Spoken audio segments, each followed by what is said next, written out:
সকাল আরামে ঘুমাচ্ছিলাম, এমন সময় ডাকছে। এই ওঠ, সারাদিন কাজকর্ম নাই? সকাল সকাল আরামের ঘুমটা 12টা বাজালে কেমনটা লাগে। ঘুম ঘুম চোখে উঠে বসলাম। কি হয়েছে, এত চিল্লাচ্ছ কেন? আমি কি এমনি এমনি চিল্লাই? পড়ালেখা শেষ করছো ঘুমানোর জন্য? চাকরির কোনো খবর নাই? আমি কি কম চেষ্টা করি? ইন্টারভিউ তো দিয়েছি, চাকরি না হলে আমার কি দোষ? শুধু এক জায়গায় দিলে হবে? অন্য জায়গায় চেষ্টা কর। এই বলে মা চলে গেল। ধুর, ভালো লাগে না। কই পড়ালেখা শেষ করেছি, ভাবছিলাম কয়েকদিন আরামে কাটাবো, সেটা আর হলো না। এতক্ষণ কথা বলতে বলতে পরিচয়টাই তো দেওয়া হলো না। আমি রিয়াজ, বাবা মায়ের একমাত্র সন্তান। মা গৃহিণী, বাবা নেই। পড়াশোনা শেষ করেছি কিছুদিন হলো, তো পরিচয় দিতে দিতে দেখি আমার বন্ধু ফোন করেছে। হ্যালো। কই তুই? আমি তো বাসায়। কেন? আজকে ইন্টারভিউ আছে, সেটা কি ভুলে গেছোস? আমি ওয়েট করতেছি, তুই তাড়াতাড়ি আয়। ওকে বন্ধু, তুই দাঁড়া, আমি 5 মিনিটে আসতেছি। ফ্রেশ হয়ে কাগজপত্র নিয়ে বের হলাম। মা ডাকতেছে। এই রিয়াজ, কই যাস? নাস্তা করে যা। মা, সময় নেই, ইন্টারভিউ আছে। তুমি খাও, আমি বাহির থেকে খেয়ে নেব। আচ্ছা, বাই। আচ্ছা যা, এই ছেলেটাকে নিয়ে আর পারি না।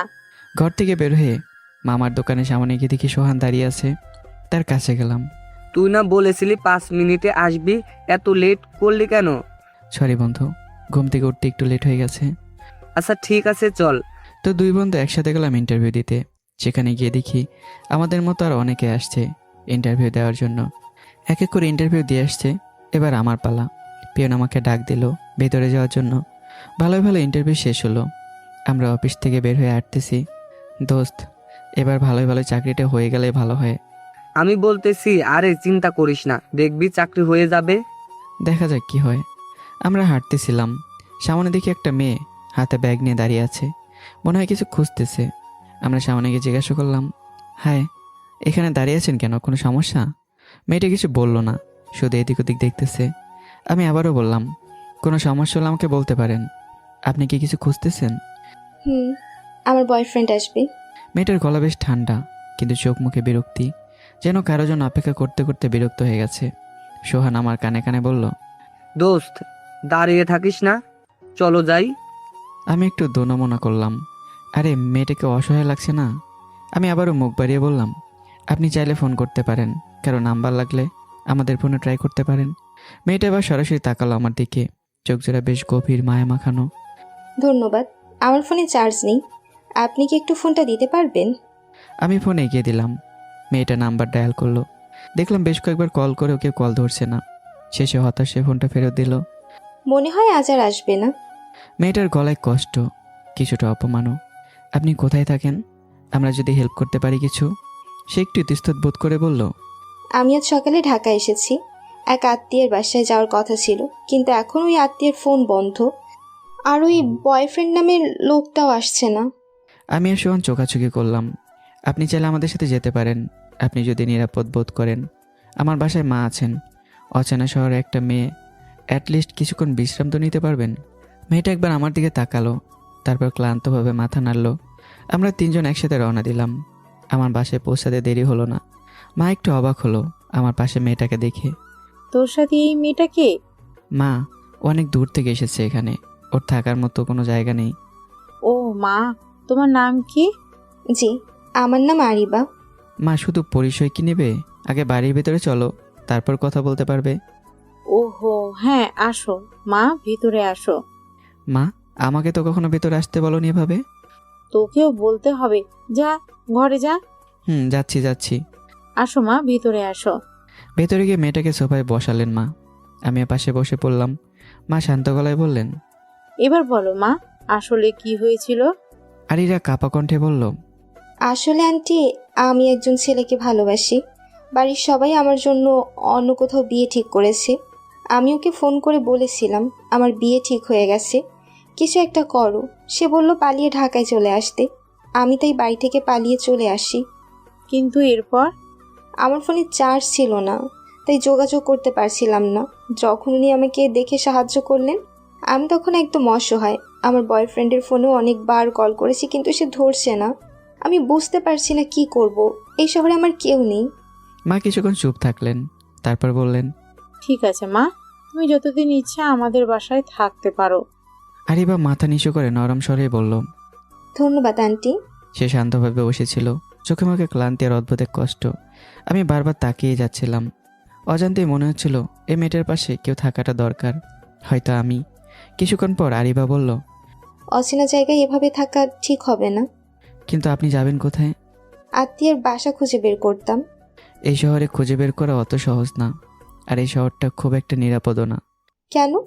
কারণ এই শহরে হারিয়ে যাওয়ার চেয়ে কারো বিশ্বাসে থাকা অনেক বেশি নিরাপদ। কিন্তু কোনো কিন্তু না। আমার মা কি বলেছে আপনি শোনেননি? এ বাসায় যতদিন ইচ্ছে থাকতে পারেন, কোনো সমস্যা নেই। আর এবার চুপ হয়ে গেল, আর কিচ্ছু বলল না। তার চুপ থাকাটাই যেন অনেক কিছু বলে দিল। আচ্ছা আপনি বসুন, আমি ফ্রেশ হয়ে আসছি। মা, ওকে একটা রুম দেখিয়ে দাও তো। মা রান্নাঘর থেকে বের হয়ে এসে আরিবাকে রুমে নিয়ে গেলেন। আমি কিছুক্ষণ বসে থেকে উঠে পড়লাম। মাথার মধ্যে একটা অদ্ভুত অনুভব হচ্ছে। বুঝে উঠতে পারছি না মেয়েটার জন্য সহানুভূতি কাজ করছে নাকি আরও কিছু। আমি ফ্রেশ হতে রুমে ঢুকলাম। আয়নায় তাকে নিজের চোখে তাকালাম। কি করতেছিস তুই রাজ? অচেনা একটা মেয়ে, কিছুই জানিস না, তাও কেন যেন ওকে হারাতে ইচ্ছে করছে না। বিছানায় শুয়ে ফোন হাতে নিলাম, সোহানকে কল দিলাম। হ্যালো ভাই, কি অবস্থা? ভাই একটা কথা বলি, হেসে উড়ে দিস না যেন। বল। ওই মেয়েটার আমার ভালো লাগতেছে রে। সোহান হেসে উঠল। আহারে, প্রেমে পড়েছিস নাকি?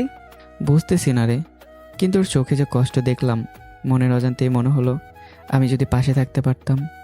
সাবধান, অচেনা কেউ বউ হয়ে গেলে জীবনও বদলে যায়। তাই তো, কিন্তু তাও ওকে দেখলে মায়া লাগে। কল কেটে দিয়ে আমি বারান্দায় গিয়ে দাঁড়ালাম।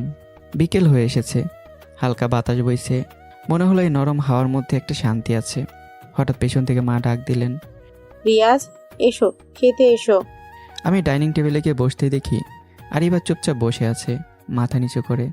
মা বললেন, মা, আরিবা, নিজের বাসা মনে করে খাও। আমরা কেউ তোমায় দোষ দিচ্ছি না, বরং তুমি সাহস করে এসেছো, এটা অনেক বড় ব্যাপার। আরিবা কাঁপা কাঁপা গলায় বলল, আপনাদের এত ভালোবাসা পেয়ে আমি আসলে কৃতজ্ঞ। এতদিন শুধু নিজের পরিবারের দিকেই তাকিয়েছিলাম, এখন বুঝছি অপরিচিতদের মাঝেও পরিবার খুঁজে পাওয়া যায়। আমি তাকে দেখলাম মেয়েটার দিকে। এই মেয়েটা একদিন সত্যিই কি আমার জীবনে পরিণত হয়ে যাবে? মনের মধ্যে হালকা একটা হাসি এঁকে গেল। আর সেই মুহূর্তে মোবাইলটা টুং করে উঠল। স্ক্রিনে তাকিয়ে দেখি একটা মেসেজ পাঠিয়েছে অচেনা নাম্বার থেকে। তুই আমার প্রেমিকাকে কোথায় লুকিয়ে রেখেছিস? আমি তোকে ছাড়বো না। আমি ভুরু কুঁচকে তাকালাম, এ আবার কে? তৎক্ষণাৎ আরিবার দিকে চোখ গেল। সে তখন মাথা নিচু করে ধীরে ধীরে খাচ্ছে, যেন কোনো ঝড়ের খবর জানেই না। আমি দাঁড়িয়ে পড়লাম। মা, আমি একটু বাইরে যাচ্ছি।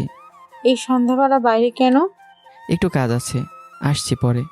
আমি বাইরে এসে ছাদের কোণে গিয়ে দাঁড়ালাম। মনে হাজারটা প্রশ্ন করছে। এই নাম্বারটা কি আরিবার সেই বয়ফ্রেন্ডের? যদি তাই হয়, সে এখন কেন এমনভাবে বলছে? মেয়েটাকে কি ধোকা দেওয়া হয়েছে? ভাবতে মাথা গরম হয়ে গেল। আমি সিদ্ধান্ত নিলাম নাম্বারটা সেভ করে কল ব্যাক করব। ফোন করলাম। হ্যালো। ওপাশ থেকে রাগে কাপা গলা। এত সাহস তোর আমার প্রেমিকাকে নিয়ে চলে এসেছিস? কার কথা বলছেন আপনি? তুই জানোস না আমি কার কথা বলছি? আমি আরিবার কথা বলছি। বল কোথায়? আমি কি করে বলবো কোথায়? আমি রাগের মাথায় বললাম, তুই না জানলে তোর মোবাইল থেকে কল এসেছিল কেন? তখন থেকে তুই তুই করে কথা বলতেছস। তুই জানিস আমি কে? তোর আরিবা আমার কাছে আছে, কি করবি তুই? তুই একে রাস্তায় বসিয়ে রাখছিস, ফোন ধরিসনি কেন? নাকি তোর আরেকটা গার্লফ্রেন্ড আছে? হ্যাঁ। ওই পাশ থেকে আর আওয়াজ আসছে না। আমি আর কিছু বললাম না, ফোন কেটে দিলাম। শালা রাস্তায় বসিয়ে রেখে ফোন ধরে নে, এখন আসছে প্রেমিকার খোঁজ করতে। তোর মাথাটাই গরম করে দিল। ঘরে ফিরে দেখি আরিবা নিজের রুমে চলে গেছে। দরজা ভেতর থেকে বন্ধ। আমি দরজায় টোকা দিলাম। আরিবা, একটু কথা বলবে? কিছুক্ষণ চুপচাপ, তারপর দরজা খুলল। চোখ লাল, মুখ ভেজা। আপনি কি কিছু জানলেন? হ্যাঁ, কিন্তু আপনি বলুন, সত্যিটা আপনার মুখ থেকে শুনতে চাই। আরিবা কাঁপা কণ্ঠে বলল, আমি ওকে বিশ্বাস করেছিলাম, আমার বাড়ি থেকে পালিয়ে এসেছি, কিন্তু সে আজ সারা দিন ফোন ধরেনি, আর এখন এমন মেসেজ। আমি চুপচাপ তাকিয়ে রইলাম ওর মুখের দিকে। চোখে কষ্ট, ঠোঁটে কাঁপুনি, আর গলায় হতাশা। আরে তুমি এখন ওকে বিশ্বাস বলছো? আমি মানে আমি তো ভাবতাম ও আমাকে ভালোবাসে। ভালোবাসা কেউ রাস্তায় ফেলে রেখে যায়? আরিবার চোখে পানি চলে এলো। সে মুখ ঘুরিয়ে নিল। আমি একটু নরম হয়ে বললাম, দেখো, আমি জানি না তোমরা কি ছিলে, কিন্তু তুমি এখন আমার পরিবারের ছায়া আছো। তোমার জন্য এই বাসায় জায়গা আছে। আর আমায় বিশ্বাসও করতে পারো। আরিবা আর কিছু বলল না, শুধু আস্তে করে বলল, আমি খুব ক্লান্ত। ঠিক আছে, তুমি ঘুমাও। যদি কখনো মনে হয় কারোর সাথে কথা বলতে ইচ্ছে করছে, আমি পাশের রুমে আছি। সে হালকা মাথা নেড়ে দরজা বন্ধ করলো। আমি কিছুক্ষণ দাঁড়িয়ে থেকে নিজের রুমে চলে গেলাম। রাতে ঘুম আসছিল না, বারবার শুধু একটা মুখ ঘুরে ঘুরে আসছিল, একটা অচেনা মুখ। কিন্তু চোখে যেটা কষ্ট নিয়ে বসে আছে সেটা আমি ভুলতে পারছি না। আমি জানি না ওকে আমার জীবন আসা দরকার ছিল কি না, কিন্তু এখন মনে হচ্ছে ও চলে গেলে একটা কিছু ফাঁকা হয়ে যাবে। আগের বয়ফ্রেন্ডের খোঁজ নিতে হবে। পরের দিন সকালে ঘুম ভাঙলো মোবাইলের শব্দে। চোখ কসলাতে কসলাতে দেখলাম সোহান ফোন করেছে। হ্যালো দোস্ত, কই তুই? ঘুম থেকে উঠছি। এই তো, কি হয়েছে? একটু দরকার ছিল তোর সাথে। তুই আমার বাসায় চলে আয়। আচ্ছা, আমি আসতেছি। ফোন কেটে আমি বিছানা থেকে উঠলাম। মাথাটা এখনও ভাল লাগছে। রাতটা একটু ঘুম হয়নি। বারবার শুধু আরিবার মুখটা মনে পড়ছিল। একটা মেয়ে যাকে আমি চিনি না, সে আজ আমার বাসায়, আমার রুমের পাশে রুমে ঘুমিয়ে আছে। আর সে এমন একজনকে ভালোবেসেছিল যে তাকে রাস্তায় ফেলে রেখে গেছে। আমি আয়নার সামনে দাঁড়িয়ে বললাম নিজের মনেই, তুই কেন এমন একজনের জন্য চিন্তা করছিস রিয়াজ? কিন্তু কোনো উত্তর এলো না। মা তখন চা নিয়ে ঘরে ঢুকলেন। উঠছিস? নাস্তা রাখছি, খেয়ে নিস। ওকে মা। ও আরিবা উঠেছে? জানি না, দেখি। আমি বারান্দার পাশে গেলাম। ওর ঘরের দরজা খোলা। আরিবা জানালার সামনে বসে আছে, চোখটা লাল। আমি ধীরে গিয়ে বললাম, একটু কথা বলবো? সে চুপচাপ মাথা নাড়ল। আমি চেয়ার টেনে পাশে বসলাম। কাল রাতে তোমার পুরনো বয়ফ্রেন্ডের কল এসেছিল। সে চোখ নামিয়ে ফেললো। তুমি কি এখন ওর সাথে যোগাযোগ করতে চাও? না, আর না। আমি আর তার জীবনে ফিরতে চাই না। আমি ভেবেছিলাম ও ভালোবাসে, কিন্তু সত্যি হলো ও শুধু বলতেই পারতো ফিরে যা। তার বদলে আমাকে রাস্তায় বসিয়ে রাখলো, ফোন ধরলো না। এটা কি ভালোবাসা? ঠিক আছে, ভালোবাসা মানে শুধু কথা না, ভালোবাসা মানে পাশে থাকা, একটু নীরবতা। তুমি এখন কি করতে চাও? চাকরির চেষ্টা করব, একটা ভরসা করতে চাই। আর কিছুদিন থাকলে অসুবিধা হবে না তো? একটুও না। আমার মা তো তোমার মেয়ের মতোই দেখে। সে আস্তে করে হাসলো, অনেকদিন পর একটা শান্ত হাসি। ঠিক তখনই নিচে দরজায় কড়া নাড়ল। মা ওপরে ডেকে বলল, রিয়াজ, তোর বন্ধু সোহান এসেছে। আমি উঠেই বললাম, আমি আসছি, তুমি চাইলে রুমে গিয়ে বিশ্রাম নাও। সোহান এসে বলল, দোস্ত, তোদের দেখার পর আমি সারা রাত চিন্তা করলাম। কার কথা বলছিস? আরে সেই মেয়েটা যাকে আমরা রাস্তায় দেখেছিলাম। কাল তুই বললি কিছু না, কিন্তু আজ তো দেখি ওকে তোর বাসায় নিয়ে আনছিস। আমি একটু হাসলাম। হ্যাঁ, ওর নাম আরিবা। অনেক কিছু ঘটেছে, আমি তোকে সব বলবো। সোহান সিরিয়াস গলায় বলল, দোস্ত, তুই কখনো এমন করিস না ভাবছিলাম, কিন্তু যখন দেখলাম ওকে তুই বাসায় এনেছিস, বুঝলাম ব্যাপারটা অন্যরকম। অন্যরকমই।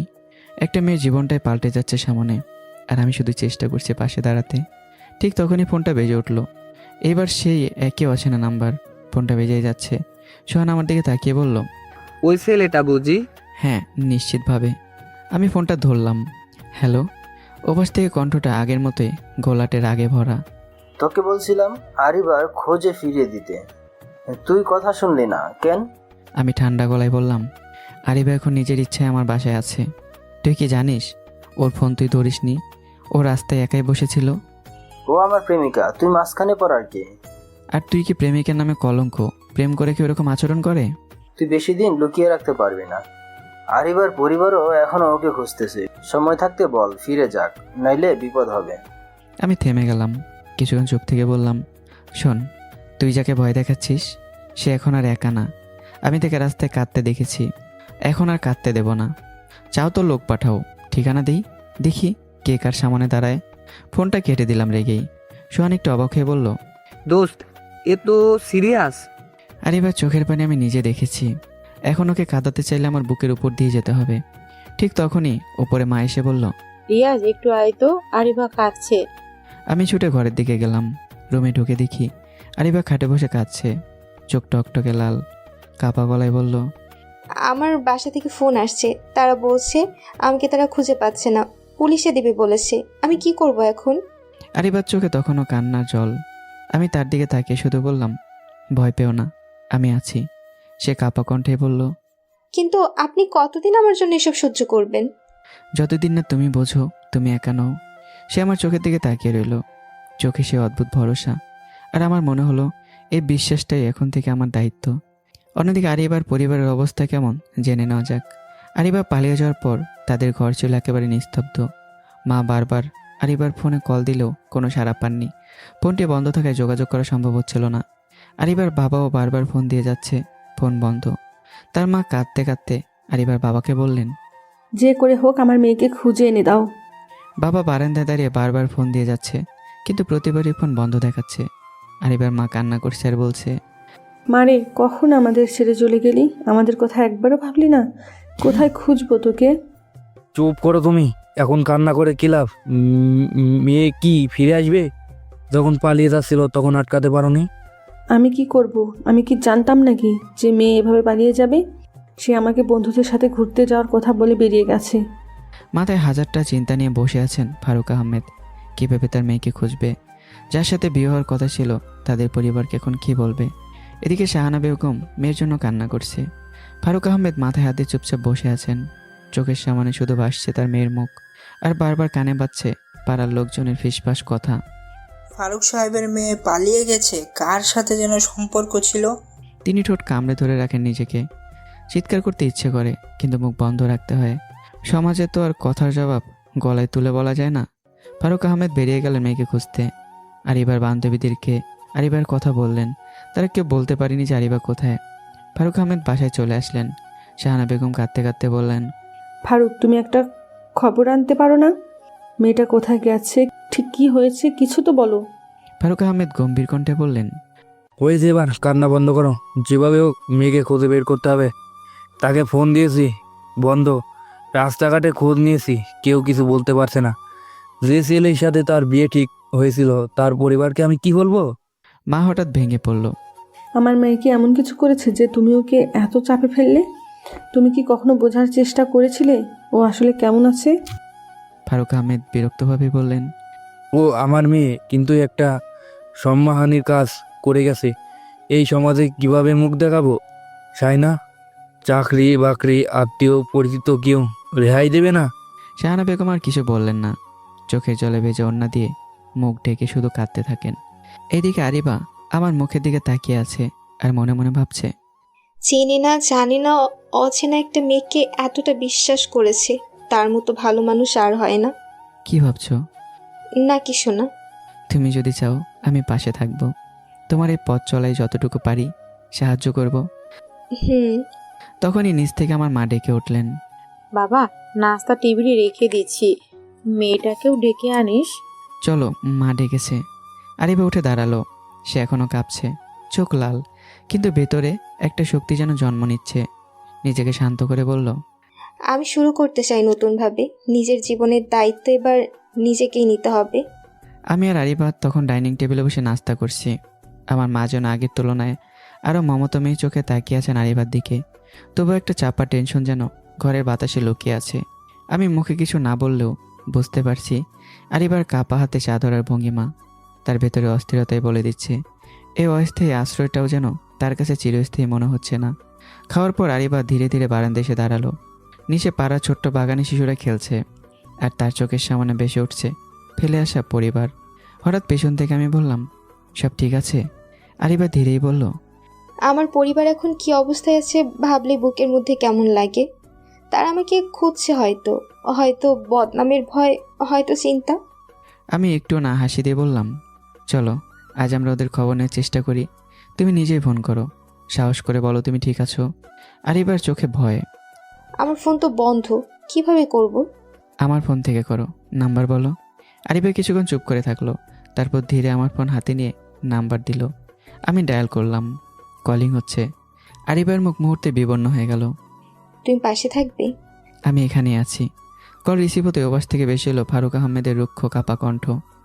তুই কোথায় আরিবা? তোর মা খেতে পারছে না, আমি ঘুমাতে পারছি না। মানুষ মুখে থুতু দিচ্ছে, তোর মতো মেয়ে পালিয়ে গেল। আরিবার গলাও কেঁপে উঠল। আব্বু প্লিজ, আমি ভালো আছি। আমি কাউকে কষ্ট দিতে চাইনি, শুধু একটু বাঁচতে চেয়েছিলাম নিজের মতো করে। আমি পালাইনি আব্বু, আমি মুক্তি চেয়েছি। তুই আমাদের কিছু ভাবিস না? আমাদের সম্মান, সমাজ, লোকের কথা? ভেবেছি, প্রতিটা রাতে ভেবেছি, কিন্তু নিজের চোখে যেটা দেখলাম সেটা কাউকে বলতে পারিনি। আপনারা যদি চান আমি ফিরবো, কিন্তু নিজেকে প্রমাণ করার পর। ওপাশে কিছুক্ষণ চুপচাপ, তারপর ফারুক আহমেদ গলা নরম করে বললেন, তুই ভালো থাক মা, কিন্তু একদিন ফিরতে হবে। এই ঘরটা এখনো তোর জন্যই খোলা। কলটা কেটে গেল। আর এবার চোখ দিয়ে নেমে এলো কান্না, কিন্তু এবার সে কান্না দুর্বলতার না, বরং হালকা হয়ে যাওয়ার কান্না। আমি পাশে দাঁড়িয়ে বললাম, এবার নিজের পথটা গড়তে হবে, ভয় পেও না। আর এবার আস্তে করে বলল, আপনি পাশে আছেন তো? তোমার মতো কারো চোখের জল আমি দ্বিতীয়বার দেখতেও পারি না। ঠিক তখনই সোহান কল দিল আমাকে। দোস্ত, খারাপ খবর আছে। কি হয়েছে? তোর পাড়ায় খোঁজ নিচ্ছে কয়েকজন লোক, বলতেছে একটা মেয়ে নাকি তোর বাসায় আছে। আর শুনলাম সেই ছেলেটা যে মেয়েটাকে রাস্তায় ফেলে গেছিল সেও খুঁজতেছে। আমি ফোনটা পকেটে রেখে কিছুক্ষণ চুপ করে দাঁড়িয়ে রইলাম। সামনের আকাশে মেঘ জমেছে, ঠিক যেন আমাদের জীবনের দিকে ধেয়ে আসছে অজানা ঝড়। আর এবার রেলিং ধরে দাঁড়িয়ে হাওয়ায় ওর চুল উঠছে, চোখে ধরা পানি শুকিয়ে গেলেও ভেতরের অশান্তি স্পষ্ট। সে ধীরেই বলল, তারা যদি আমাকে খুঁজে পায়? তাহলে সামনে এসে দাঁড়াতে বলবে, আমি আছি তো। কিন্তু তারা যদি জোর করে নিয়ে যেতে চায়? আমি কিছুক্ষণ চুপ করে থাকলাম, তারপর বললাম, তোমাকে কেউ জোর করে কোথাও নিয়ে যেতে পারবে না যতক্ষণ আমি আছি। তোমার সম্মান, স্বাধীনতা আর আত্মসম্মান, এগুলো রক্ষার জন্যই তো আমি দাঁড়িয়েছি। তুমি যে শুধু একটা মেয়ে না, তুমি একজন মানুষ, একটা বিশ্বাস যার ভরসা আমায় বদলে দিচ্ছে প্রতিদিন। আদিবা চুপ করে তাকিয়ে থাকলো আমার মুখের দিকে। আমার চোখে সেই অদ্ভুত বিস্ময়, একজন ছেলের এতটুকু সহানুভূতি, সাপোর্ট যেন অবিশ্বাস্য। আপনি কেন করছেন এত কিছু? আমি তো আপনার কিছু না। এই প্রশ্নটাই সবচেয়ে বড়। তুমি আমার কিছু না বলেই করছি, কারণ এই পৃথিবীটা আমরাই বানাতে চাই।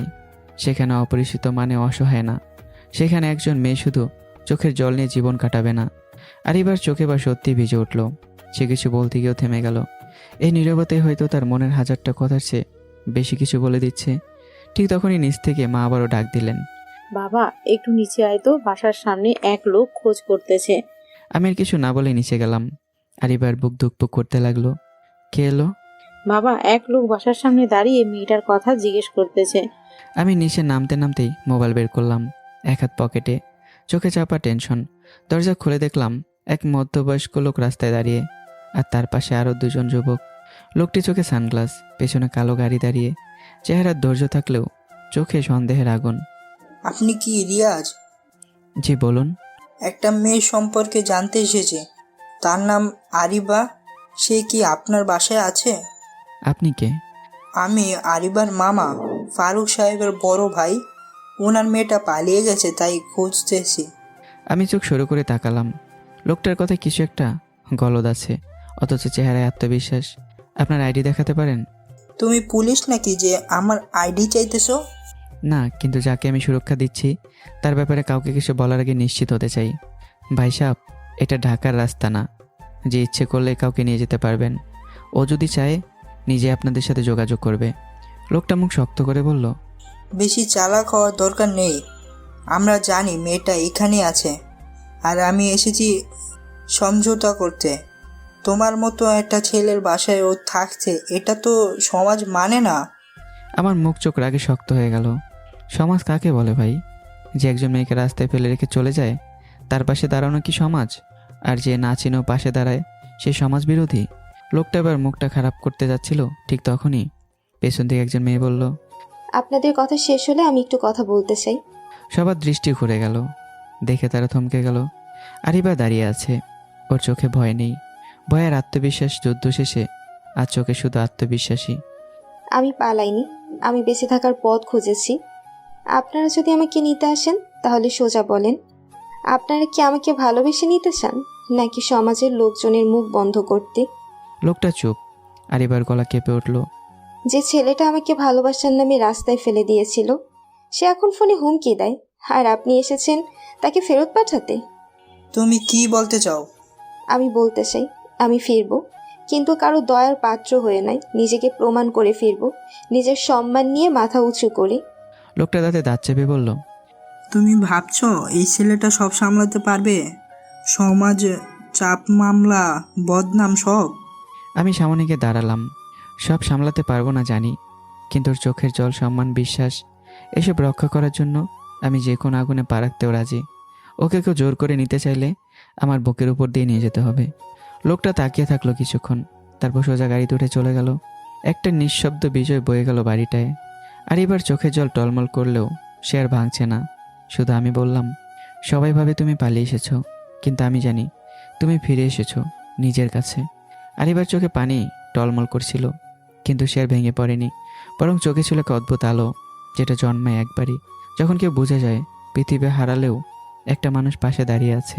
সে ধীরেই বলল, আপনি জানেন, ছোটবেলা থেকেই আমি ভেবেছি আমার পাশে কেউ থাকবে না, সবাই কেবল তিরস্কার করবে, চাপ দেবে, নিজের মতো করে গড়তে চাইবে। কিন্তু আজ আজ একজন মানুষ আমার চোখের জল না শুকাতেই বলছে আমি কিছু না হয়েও পাশে থাকবো। এটাই কি ভালোবাসা না? আমি চুপ, চোখে স্পষ্ট প্রশান্তি, যেন সে আর কোনো প্রমাণ চায় না। আমাদের মাঝখানে নীরবতা নেমে আসে, কিন্তু সে নীরবতা আর অস্বস্তির নয়, ভরসার, শ্রদ্ধা আর অদেখা টানের। ঠিক তখনই আমার মা ওপর থেকে ডেকে বললেন, বাবা, আরিবার জন্য কিছু জামা আনতে হবে। ও তো কিছুই আনেনি। বাজার থেকে নতুন কিনে আনবি? হ্যাঁ মা, আমি যাচ্ছি। আর ওকে একটা ব্যাগ ট্যাগও কিনে দেব, নতুন জীবন শুরু করার প্রথম উপহার হিসেবে। আরিবার মুখে ধরা একটা ছোট্ট হাসি, যেটা বহুদিন কেউ দেখেনি। সে ধীরেই বলল, আপনাদের বাসাটা এখন আমার কাছে একটা নতুন পৃথিবীর মতো মনে হয়, যেখানে আমি পরিচিত না কিন্তু গ্রহণযোগ্য। এই পৃথিবীর দরজাটা খুলে দিচ্ছে আমি, তুমি শুধু সাহস করে হাঁটতে থাকো। সেই মুহূর্তে আকাশে হালকা বৃষ্টির ছাট, আর দূরে বাজ পড়ার মতো গর্জন, যেন প্রকৃতিও আর সাক্ষী হয়ে থাকলো একটা নতুন গল্পের, নতুন সাহসের, যেখানে অচেনা মেয়েটি শুধু বউ নয়, নিজের জীবনে যোদ্ধাও হয়ে উঠবে। আমি সকাল সকাল বের হয়ে গেছি আরিবার জন্য দরকারি কিছু জিনিস আনতে।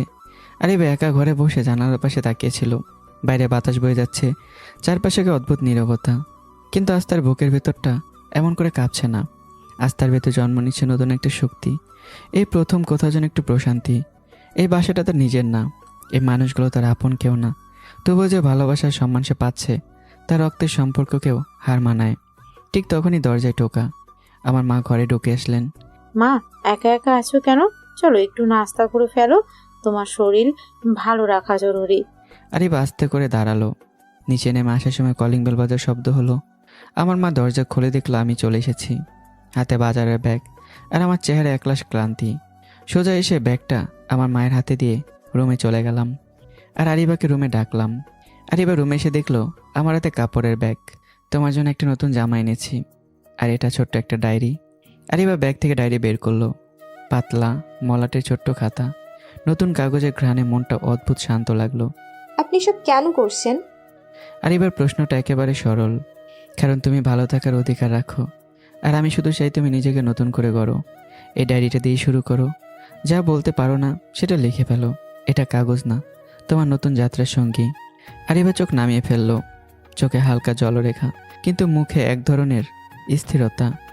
এমন সময় নিচ থেকে আমার মায়ের গলা ভেসে এলো, বাবা, খেতে চলে আয়, আর মেয়েটাকেও ডেকে আনিস। চলো, মা খাবার রেডি রেখেছে, না খেলে রাগ করবে। আর এবার একটু ইতস্তত করলো, কিন্তু উঠে দাঁড়ালো। নিচে নামতে টেবিলে সাজানো সাদামাটা খাবার, ডাল ভাত আর ডিম ভাজি, আর মায়ের হাতে বানানো রসুন দিয়ে আলু ভর্তা। অসাধারণ কিছু না, তবু এই খাবারটাই জীবনের সবচেয়ে মূল্যবান মনে হচ্ছিল। টেবিলে বসে খেতে খেতে দুজনেই চুপচাপ। আমি নিজে ভাত তুলে নিচ্ছি, আর মাঝে মাঝে আরিবার দিকে তাকাচ্ছি, যেন নিশ্চিত হতে চাইছি সে ঠিক আছে তো। আরিবার মাথা নিচু, চুপচাপ খাচ্ছে, কিন্তু তার হৃদয়ের ভেতর চলছিল ঝড়। সে শুধু ভাবছিল, এই মানুষটা তো কিছুই চাইনি আমার কাছ থেকে, তবুও পাশে থেকেছে। খাওয়া শেষে আমি উঠে পানি আনতে গেলাম, আর তখনই আরিবার চোখ গেল সে ডায়েরির দিকে।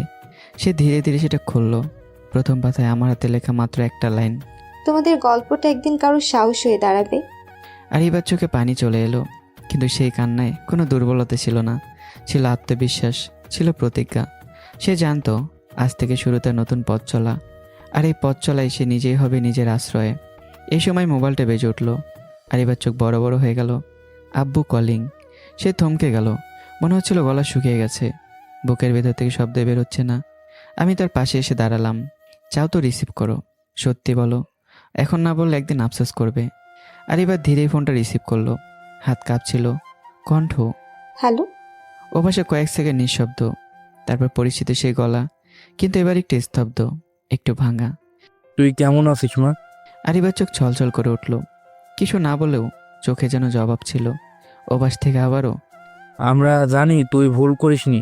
ভয় আর মান ইজ্জতের চাপে হয়তো একটু বেশি কঠোর হয়ে গিয়েছিলাম। তোর মা কিছুই খায়নি 2 দিন। আমরা শুধু চাই তুই ফিরে আয়। আরিবার চোখের পানি আবার আটকে রাখতে পারল না। সে ফিসফিস করে বলল, আব্বু, আমি ঠিক আছি, ফিরবো, তবে নিজেকে গুছিয়ে নিজের পায়ে দাঁড়িয়ে। আমি চাই আপনি একদিন গর্ব করে বলেন ও আমার মেয়ে। ও পাশে আবারও কয়েক সেকেন্ড চুপচাপ, তারপর হালকা নিঃশ্বাস। ভালো থাকিস মা, সময় নিয়ে ভাব, আমরা তোর জন্য আছি। কল কেটে গেল। আমি পাশে দাঁড়িয়েছিলাম। আমি আর কিছু বললাম না, শুধু আস্তে করে বললাম, তোমার ভেতরে যে শক্তি আছে তা অনেকেরই নেই। আরিবা মুচকি এসে বলল, আমি নিজেকেই আজ প্রথমবার একটু বিশ্বাস করতে পারছি। আমি একটু হেসে ফেললাম। তারপর বললাম, তুমি তো প্রতিদিন আরও শক্ত হয়ে উঠছো আরিবা। তোমার গল্প শুরু হচ্ছে এখান থেকেই, আর তুমি এই গল্পেরই হিরোইন। আরিবা হেসে ফেলল, চোখে পানি, কিন্তু এবার সে কান্নায় ছিল আত্মবিশ্বাস। সে মুখে বলল, আমি শুরু করতে চাই নতুনভাবে। নিজের জীবনের দায়িত্ব এবার নিজেকেই নিতে হবে। তুমি পারবে, আমি জানি। সকালের নরম আলো জানালার ফাঁক দিয়ে ঘরে ঢুকছিল। আমি উঠে দেখলাম আরিবা বারান্দায় দাঁড়িয়ে আছে। সে এক দৃষ্টিতে সামনের দিকে, আকাশের দিকে তাকালো।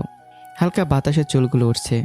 চেহারাটা শান্ত, কিন্তু চোখে একটা যুদ্ধ চলছে বোঝা যাচ্ছে। ঘুমাওনি এখনো? ঘুমিয়েছিলাম, আমার ঘুম ভেঙে গেল। অনেক কিছু ভাবছি, নিজেকে বদলানোর কথা ভাবছি। তুমি পারবে, তুমি চাইলে সব পারবে। আরিবা ধীরে মাথা নেড়ে বলল, আজ আমি একটা চাকরির ইন্টারভিউ দিতে যাব। সত্যি? কোথায়? ফেসবুকে একটা পোস্ট দেখেছিলাম, ঢাকার একটা ছোট হোটেল, রিসেপশনিস্ট নিচ্ছে। সরাসরি ইন্টারভিউ, অভিজ্ঞতা না থাকলেও নেবে বলেছে। আমি কিছুক্ষণ তাকিয়ে রইলাম। দারুণ তো। তুমি একা যাবে? হ্যাঁ, একা। তুমি পাশে আছো জানি, কিন্তু এখন সময় এসেছে নিজেকে একা সামলানোর। আমি একদম সিরিয়াস ভঙ্গি দিয়ে বললাম, তোমার ভেতরে যে মনের জোর আছে সেটা অনেক ছেলের ভেতরেও নেই। তুমি পারবে, আমি বিশ্বাস করি। দুপুর 12টা। আরিবা একটা সাদা কুর্তি পরে আয়নার সামনে দাঁড়িয়ে চুল বেঁধে নিচ্ছিল। তার মুখে হালকা মেকআপ, কিন্তু চোখে আত্মবিশ্বাস। আমি তাকে গেট পর্যন্ত এগিয়ে দিলাম। তুমি যদি ফিরে এসে বলো আমার চাকরি হয়েছে, আমি তোমার জন্য মিষ্টি কিনে আনবো। আর না হলে? তাহলেও কিনবো, কারণ তুমি চেষ্টা করেছো, সেটাই অনেক বড়। আরিবা মুচকি এসে সামনের দিকে এগিয়ে গেল। হোটেল অফিসের সামনে একটা টেবিলে বসে অনেক মেয়ে অপেক্ষা করছে। কেউ ব্যস্তভাবে রিজিউমে গোছাচ্ছে, কেউ আবার মুখস্থ করছে কি বলতে হবে। আরিবা এক কোনায় বসে চুপচাপ, হাত কাঁপছে না, মাথাও ঝাপসা না। সে জানে এই প্রথমবার সে নিজে নিজের ভবিষ্যৎ করার দিকে এক পা এগিয়েছে। সাক্ষাৎকারের কক্ষে ডাক এলো। ম্যানেজার একবার তাকে জিজ্ঞাসা করলো, আপনার নাম? আরিবা ইসলাম। পূর্ব অভিজ্ঞতা? না, তবে আমি কাজ শিখতে আগ্রহী, দায়িত্ব নিতে ভয় পাই না। ম্যানেজার কিছুক্ষণ তাকিয়ে থাকলো, তারপর প্রশ্ন করলো, এই চাকরিতে কেন করতে চান? আরিবা একটু থমকে গেলে গলা পরিষ্কার করে বলল, আমি আমার জীবনের দায়িত্ব নিতে চাই, আমি কারো বোঝা হয়ে থাকতে চাই না। এই চাকরি আমার আত্মসম্মান, সাহস আর নিজের প্রতি বিশ্বাস ফিরে পাওয়ার একটা শুরু। ম্যানেজার চুপ করে রইল কিছুক্ষণ, তারপর নরম গলায় বলল, আপনার কথাগুলো আমার মন ছুঁয়ে গেছে। আমরা আপনাকে 1 সপ্তাহের ট্রায়াল দেব, যদি ভালো লাগে স্থায়ী করে নেব। আরিবার মুখে একরাশ হাসি। সে উঠে দাঁড়িয়ে সালাম দিল। চোখে ছিল আলোর রেখা। রাস্তায় আমি একটু দূরে দাঁড়িয়েছিলাম। আমার চোখে পড়ল আরিবার মুখ। আরিবা দৌড়ে এসে বলল, আমার হয়ে গেছে। বলেছিলাম না তুমি পারবে? তোমার জন্য একটা চকলেট আনবো বলেছিলাম, এখন মিষ্টি আনবো। চলো তবে, আমি চাই তুমি কথা রাখো। দুজনের হাসির মাঝে যেন একটা নতুন বন্ধন গড়ে উঠছিল। কিন্তু তখনই আমার ফোনটা বেজে উঠল। অচেনা নাম্বার। রিসিভ করলাম। হ্যালো। তুই রিয়াজ? হ্যাঁ, কে বলছেন? ওপাশ থেকে পরিচিত সেই রুক্ষ কাটা ভরা গলা। তোর কাছে আরিবা আছে না? হ্যাঁ আছে, তাতে কি? ভালো করিস নাই। তুই জানোস না আমি কে? আমি ওকে নিয়ে যাব। ও আমার ছিল, আছে, থাকবে। তুই যতই ধারা লাভ নাই। ফোন কেটে গেল। আমি কিছুক্ষণ চুপচাপ দাঁড়িয়ে রইলাম। আমার চোখে রাগ না, ভয়ও না, এক গভীর নীরব প্রতিজ্ঞা। আরিবা কিছুই শোনেনি। সে পাশে দাঁড়িয়ে শুধু আমার মুখের দিকে তাকিয়েছিল। কে ফোন করেছিল?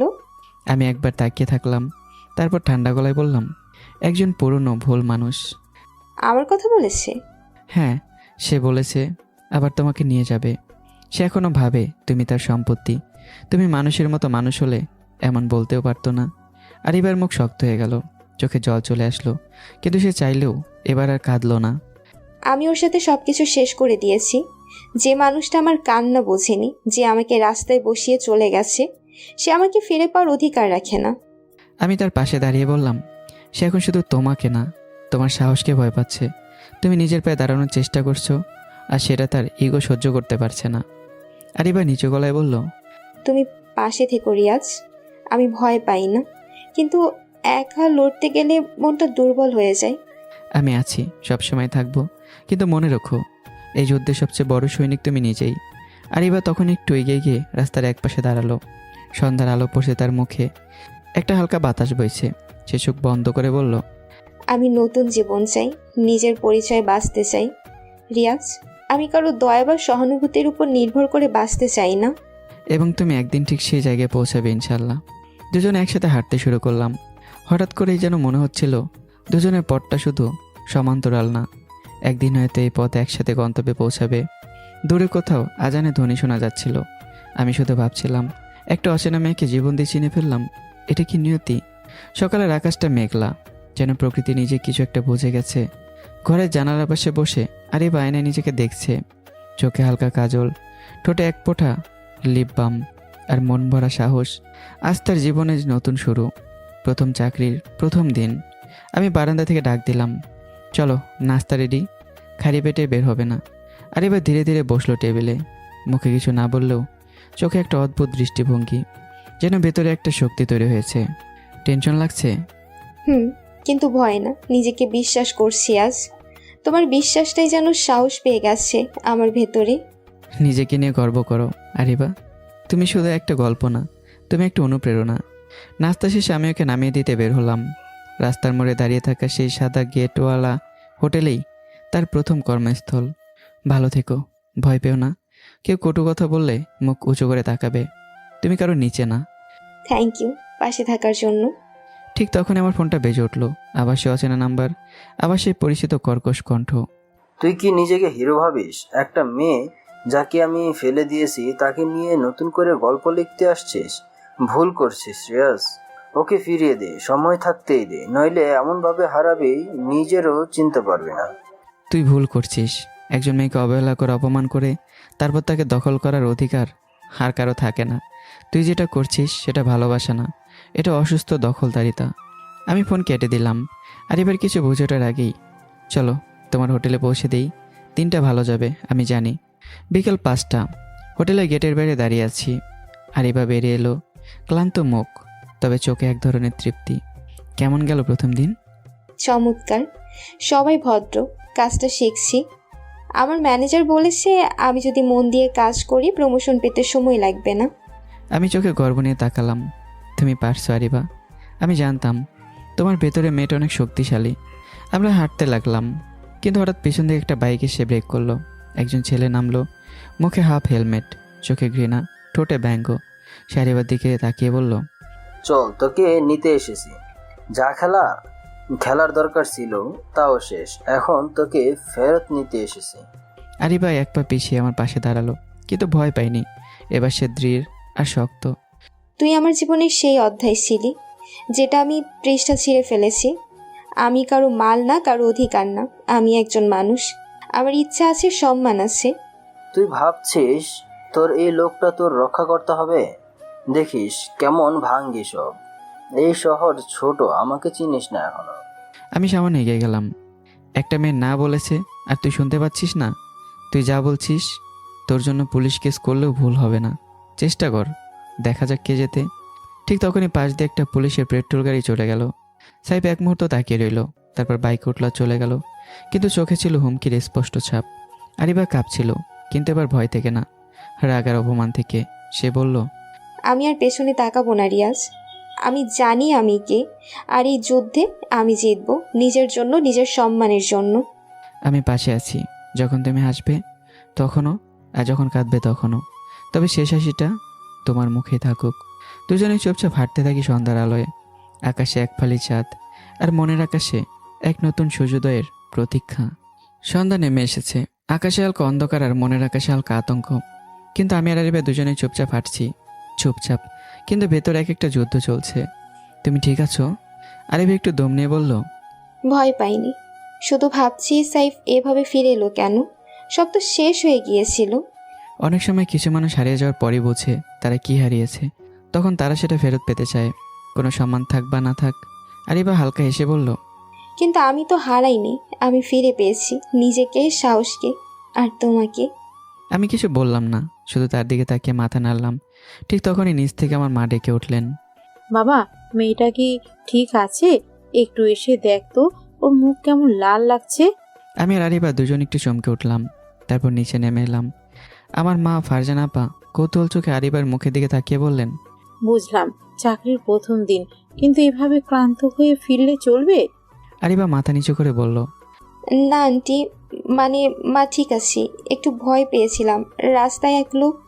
আমি সব বুঝি মা, রিয়াজ বলেছে ও পাশে থাকবে, আর তুইও একা না, আমরা আছি। তুই মেয়ের মতো এখানে থাকিস মা। আরিবার চোখ ভিজে গেল। এতটা মমতা, এতটা আশ্রয় সে কোনোদিন পায়নি। সে আস্তে করে বলল, আপনি জানেন না আপনি আজ আমাকে কি দিয়েছেন? এই ঘরটাকে ঘর মনে হচ্ছে। ঠিক তখনই আমার ফোন বেজে উঠল। স্ক্রিনে লেখা আরিবার আব্বু কলিং। আমি তাকালাম আরিবার দিকে। সে থেমে গেল। তুমি ধরো, সত্যি বলার সময় এসেছে। আরিবা ফোনটা কাপা হাতে ধরল। হ্যালো। ওপাশ থেকে গম্ভীর কণ্ঠ, আরিবা তুই কোথায়? জানিস তোর মা দিনরাত কাঁদছে। আমরা কি দোষ করলাম বল? আরিবার চোখ ভিজে উঠে বলল, আব্বু, আমি ভালো আছি, খুব ভালো মানুষের বাসায় আছি, কিন্তু সাইফ, ও আমাকে রাস্তায় ফেলে চলে গেছে, ওর সাথে আর থাকতে পারতাম না। তুই কি জানিস তোর জন্য সমাজে আমাদের কি শুনতে হচ্ছে? লোকজন বলছে তুই পালিয়ে গেছিস, তুই আমাদের মুখ রক্ষা করিসনি। আব্বু, আমি কোনো অপরাধ করিনি, আমি শুধু নিজেকে রক্ষা করেছি।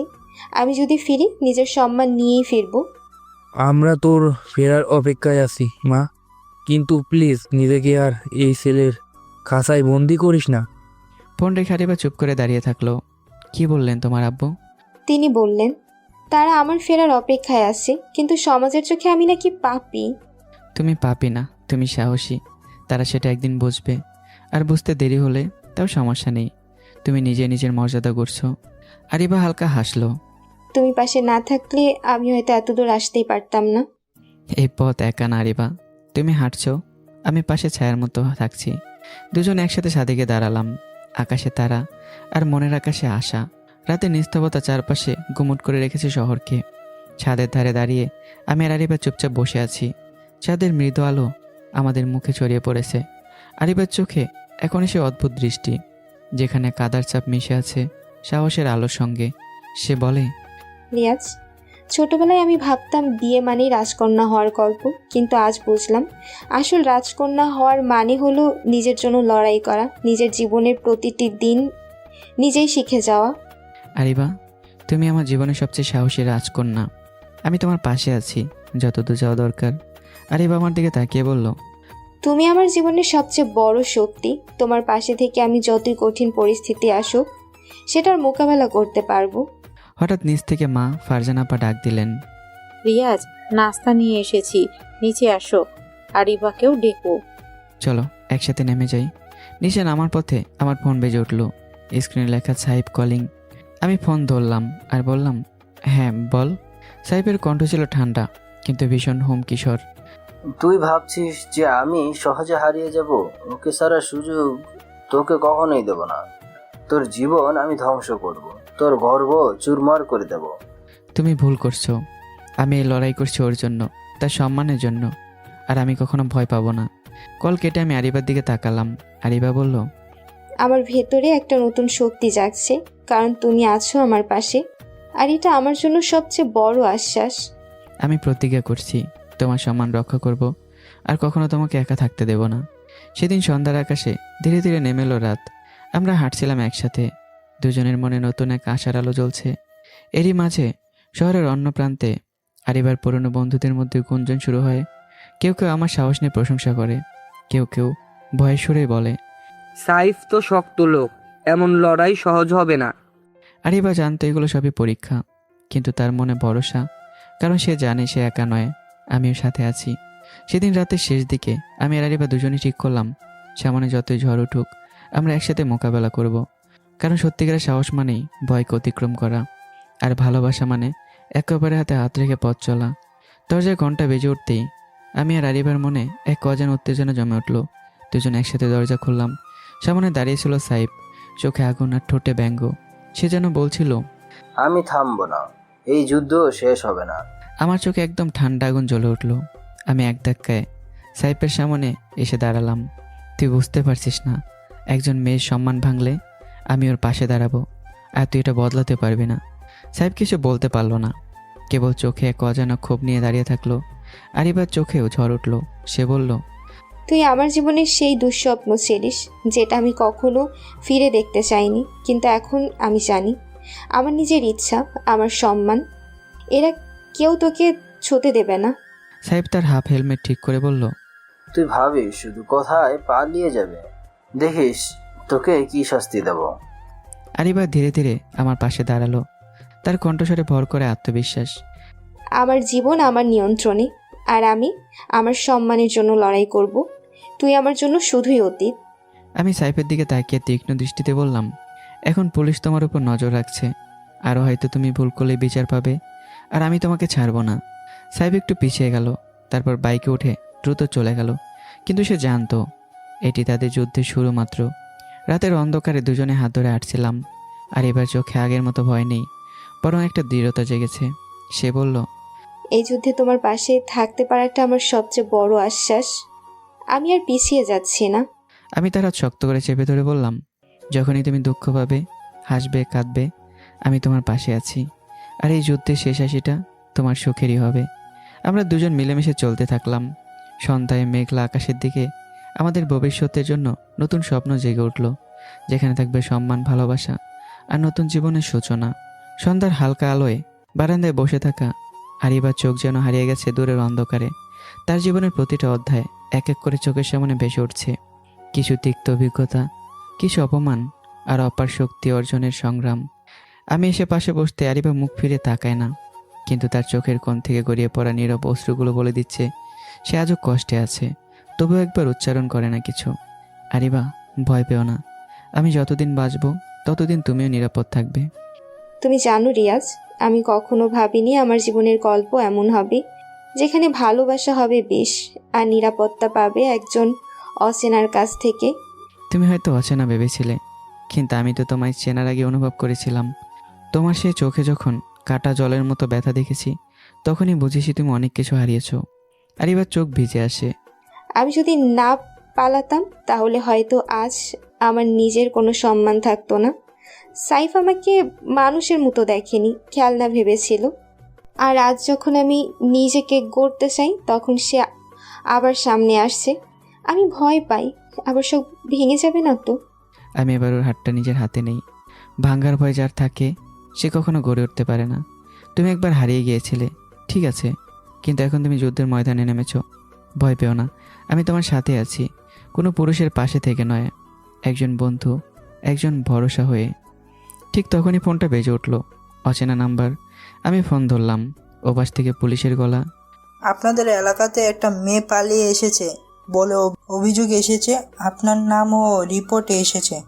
ওকে আমি আশ্রয় দিয়েছি, কারণ ও নিজের পরিবার তাকে বোঝেনি। আপনি যদি চান আমি থানায় এসে সব বলবো, আমার ভয় নেই, কারণ আমি অন্যায় করিনি। ফোন রাখতেই আরিব একটু কাঁপে। আমার জন্য যদি তোমার বিপদ হয় রিয়াজ? তুমি আমার জন্য কোনো বোঝা না আরিবা, তুমি আমার লড়াইয়ের কারণ। রাতে দুজন একসাথে ছাদের দিকে যাই। ওপরে চাঁদের আলো চারপাশে ছড়িয়ে আছে, হাওয়ায় চুল উড়ছে আরিবার। সে চোখ বন্ধ করে হালকা করে বলল, তুমি পাশে না থাকলে আজ আমি হয়তো বাঁচতেই পারতাম না। অনেকবার ভেবেছিলাম সব শেষ করে দিব, কিন্তু তোমার সেই আমি আছি বাক্যটাই যেন আমাকে আজ জীবিত রেখেছে। আমি একটু চুপ করে থেকে তারপর বললাম, আমি শুধু পাশে আছি বলিনি, সব কিছু শেষ হলেও তোমার হাতটা ছাড়বো না বলেও মনে মনে প্রতিজ্ঞা করেছি। আমরা দুজনে একসাথে চাঁদের দিকে তাকিয়ে রইলাম। এই নীরবতার জন্য হাজারটা শব্দের চেয়েও বেশি বলছিল। একটা যুদ্ধ এখনো শেষ হয়নি, কিন্তু আমরা দুজন জানি এবার হার মানার নয়, কারণ আমরা একসাথে আছি। আকাশটা মেঘলা, আবার যেন ঝড় আসবে। হঠাৎ একটা অস্থিরতা ঘিরে ধরেছে চারপাশ। আর এবার দিনটা ছিল খুব ভালো, হোটেলে প্রশংসা পেয়েছে, কাজে অগ্রগতি হচ্ছে, কিন্তু তার চোখে এখনও অজানা এক ভয়, অজানা এক শঙ্কা। আমি তাকে পাশে নিয়ে হাঁটছি। আজকে খুব ক্লান্ত দেখাচ্ছে তোমাকে। কাজের চাপে মাথা ধরে গেছে, তবে আমি খুশি নিজের পায়ে দাঁড়ানোর স্বপ্নটা একটু একটু করে ছুঁতে পারছি। ঠিক তখনই আমার ফোনে একটা মেসেজ আসছে। একটা নাম্বার থেকে লেখা আছে, যে মেয়েটাকে তুমি বাঁচাতে চাচ্ছ সে তোমার মতো সাধারণ ছেলের কপালে নেই, সাবধানে থেকো। এবার শুধু হুমকি না, প্রমাণও পাবে। আমি কিছু বুঝে ওঠার আগে পেছন থেকে একজন আমাদের ছবি তুললো আর দৌড়ে পালিয়ে গেল। আমি তাড়াতাড়ি দৌড়ে গেলেও ছেলেটা পালিয়ে যায়। আরিবা ভয়ে কাঁপতে কাঁপতে বলল, এটা সাইফ ছিল? না, এটা কেউ ভাড়া করা লোক। সাইব এবার কিছু বড় কিছু করতে যাচ্ছে। পরদিন সকালে আমি আর আরিবা যখন নাস্তা করছিলাম, তখন দরজায় কড়া নাড়ল কেউ। আমি দরজা খুলতেই দুজন লোক সামনে দাঁড়িয়ে, একজন হোটেল ম্যানেজার আর একজন থানার সাব ইন্সপেক্টর। আপনাদের বিরুদ্ধে অভিযোগ উঠেছে যে এই মেয়েটি পালিয়ে এসে এখানে লুকিয়ে আছে এবং একটি ছেলের সাথে অনৈতিক সম্পর্ক জড়িয়েছে। কি? এই কেমন অভিযোগ? আরিবা কাঁপতে কাঁপতে দাঁড়িয়ে বলল, আমি স্বেচ্ছায় এখানে এসেছি। আমি পালিয়ে এসেছি কারণ আমার জীবনের সিদ্ধান্ত অন্য কেউ নিতে চাচ্ছিল। আমরা অভিযোগ পেয়েছি, আপনাদের থানায় যেতে হবে কিছু প্রশ্নের উত্তর দিতে। ঠিক আছে, আমরা যাব, কিন্তু তার আগে আমি আমার আইনজীবীর সাথে কথা বলবো। থানায় যাওয়ার আগে আমি ও আরিবা একসাথে বসি। এই যুদ্ধটা এখন অনেক বড় হয়ে গেছে, শুধু ভালোবাসা না, এখন সম্মানের লড়াই। আরিবা কাঁপা কণ্ঠে বলল, তুমি যদি না থাকতে আমি হয়তো এত দূর আসতেই পারতাম না। আমি তার হাত ধরে বললাম, তাহলে একটা সিদ্ধান্ত নেই, আর লুকিয়ে না। আমরা যা করছি সেটা ভুল না। তুমি যদি রাজি থাকো তাহলে আমরা বিয়ে করে সবাইকে জানিয়ে দিই আমরা একসাথে আছি। আরিবার চোখে জলে ভরে গেল। সে মাথা নিচু করে বলল, আমি রাজি। সেই মুহূর্তটাই যেন সময় থমকে গেল। দুজনের হৃদয়ে একই সুরে ধুকপুক করতে লাগলো। মুখে কিছু না বললেও চোখের ভাষা বলছিল, এটাই আমাদের জীবনের নতুন অধ্যায় শুরু হওয়ার মুহূর্ত। আমি ধীরে ধীরে আমার হাত বাড়িয়ে আরিবার হাতটা শক্ত করে ধরলাম। তুমি যেখানেই থাকো আমি তোমার পাশে থাকবো।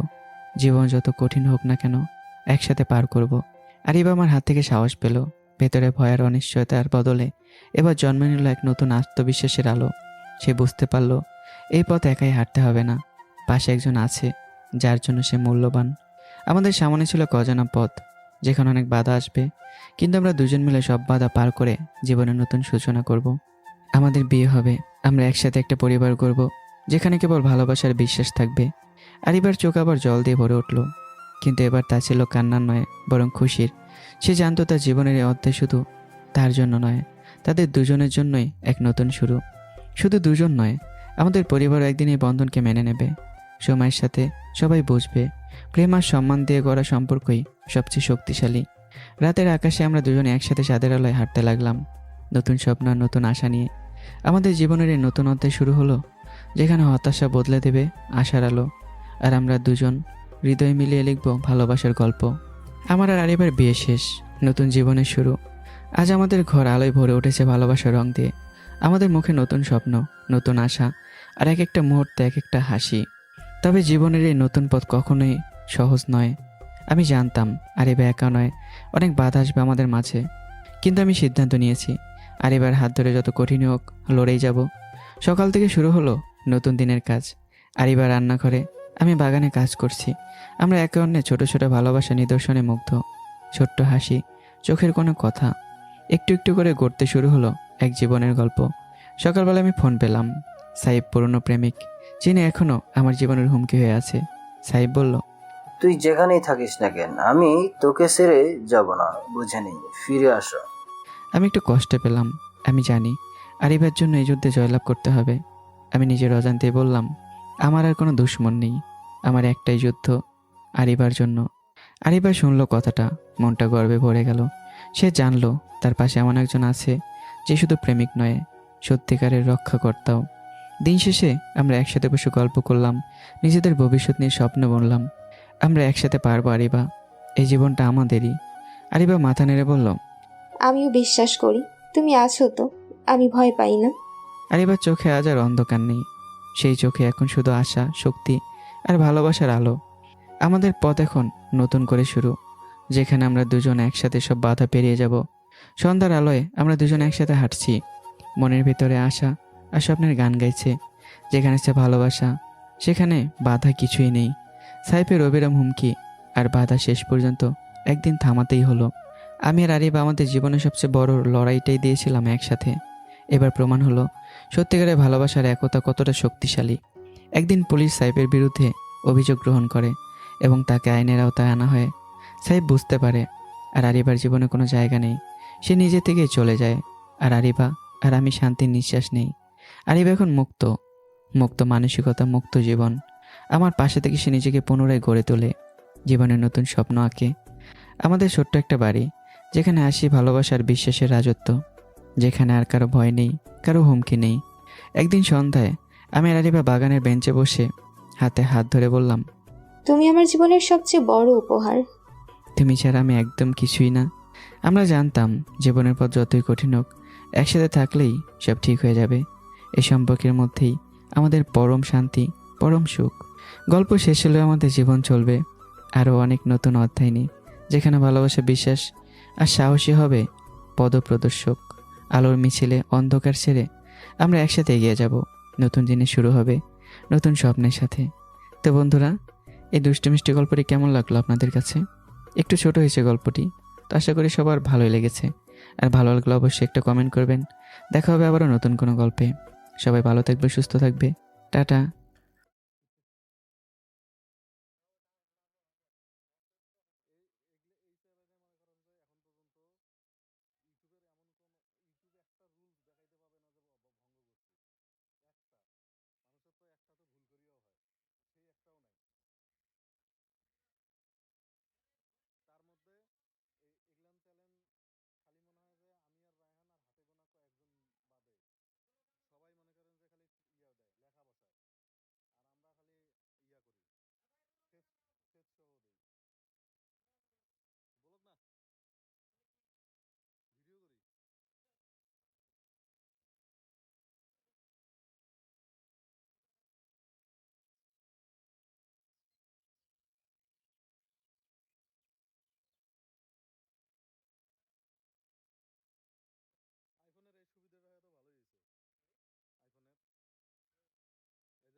দিয়ে দেয়। এটা একটু কষ্টটা বেশি বেশি না, মানে শাস্তিটা। যে যে অপরাধ করছে তাকেই শাস্তি দাও, একে সবগুলো একেই মনে